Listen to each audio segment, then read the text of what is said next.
If you're a new viewer to this channel, welcome. And if you're a returning subscriber, really appreciate your support, continuous support on this channel. And as I've said before, I provide all of the answers to your questions to the best of my knowledge, because I do a lot of work for custom homes as well as new builds and even existing homes or renovations. So I see all sorts of different attic models, and most likely I've seen a model that is similar to your situation, and you can put a comment down below into the video, and I'll get to your comment as soon as I can and film a little walkthrough just like this here, and then discuss on that topic.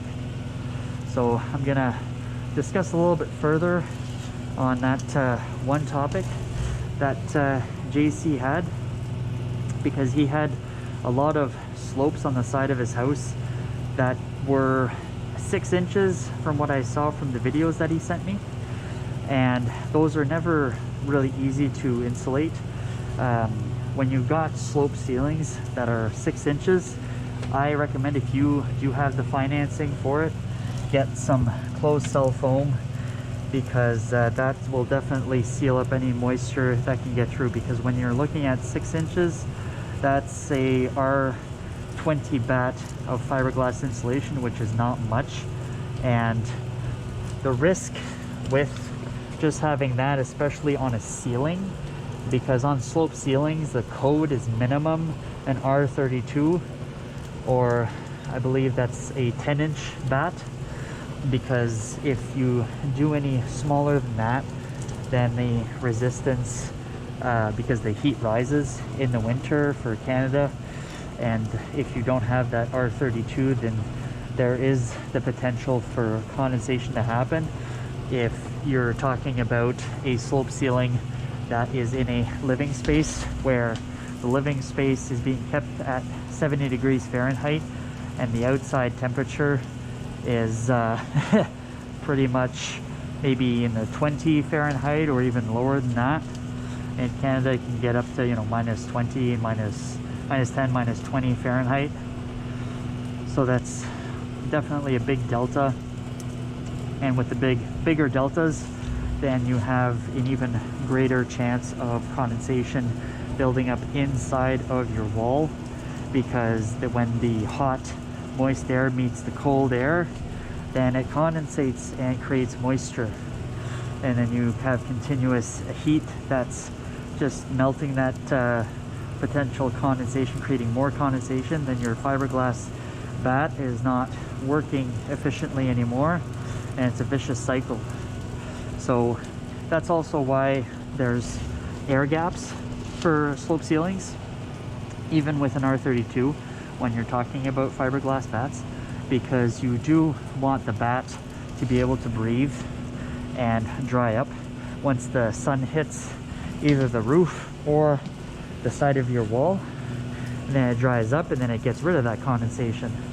So that's the idea behind the air gap. There's not much of an air gap, especially for your ceiling. Like I mentioned, I'm not mentioning necessarily the outside walls, but especially for your ceiling, then you may run into trouble if the insulation is not dense enough, or not enough of a resistance to have it so that it prevents condensation within the ceiling. So there is the potential. You could fill the gap with loose fill insulation, whether it be cellulose or fiberglass. What I find with fiberglass is that it dries up a lot easier. In my experience, this is just my experience, it dries up a lot easier than cellulose. Cellulose, if you've got wet cellulose, it's pretty much done for, because it traps moisture, and it's paper based. So it's kind of like if you had cardboard that was wet, well, it dries up, but then it's all wrinkly and it's really not as consistent. Whereas with fiberglass, I find, and I'm talking about even when there's massive rainstorms, I'll give that perfect example right there. There was a massive rainstorm, so rain went right through a lot of attics that I emptied. I went into it. The insulation, which was fiberglass, didn't look like it was disturbed by the rain. But then you stuck your hand inside of the insulation, and at the bottom there was a good inch of water that was just sitting there. But the fiberglass looked almost untouched, because the fiberglass is so light that if there's not too much water and it's just beating down just a little bit, then it will just trickle down and go through the depths, and then after that just sit on the poly or the vapor barrier, versus really disturbing the fiberglass consistency itself. Whereas with cellulose, it'll just wreck it and it condensates it, and then you've really got to replace. I mean, regardless, we had to replace the fiberglass anyway, just because we didn't want to get rid of all the water that was underneath it. But that's what I find with my experience, and this is just my opinion from my observations, from what I've seen. It's got no ties with how it actually performs and what it's designed to do. They're both great products, cellulose and fiberglass, and so you have to read up on the CCMC or whatever product description to get a better idea as to what you'd rather have. But from my experience is, if you've got really tight spaces where you can't really put a lot of insulation, say for 6 inches, then I recommend closed cell foam. That's the product that I've experienced that works the best. So hopefully that answers your question there. The one thing with the gaps though, you want to be careful. If you're shooting down the gap and it's 6 inches wide, if you've got a closed cell foam that is designed only to apply at 2 inches pass, and you're just holding the trigger, then what can happen is that the closed cell foam cells will elongate in the middle of your 6 foot. So you've got, your 6 inch thickness. You've got 2 inches on one side, 2 inches on the other, and the heat can't escape in the middle layer of your 2 inch, and so it continuously heats up and it doesn't perform like it's designed to. So you really have to watch out the product that you're using.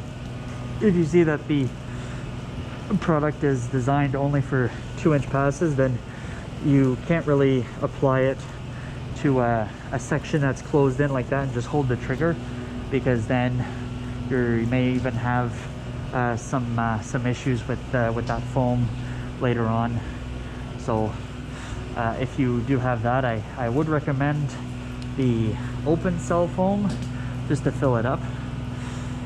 And it's I mean, ideally you'd want to rip up the ceiling so that you've got access to it, and then you could put a nice vapor barrier once you've applied the insulation for any open cell or for loose fill.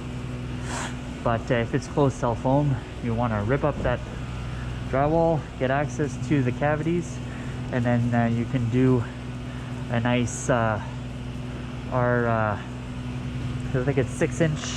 For the ones that we install, it's 6 inches, for every 1 inch it's an R6, and so therefore you've got a good at least R32 in that 6 inch gap.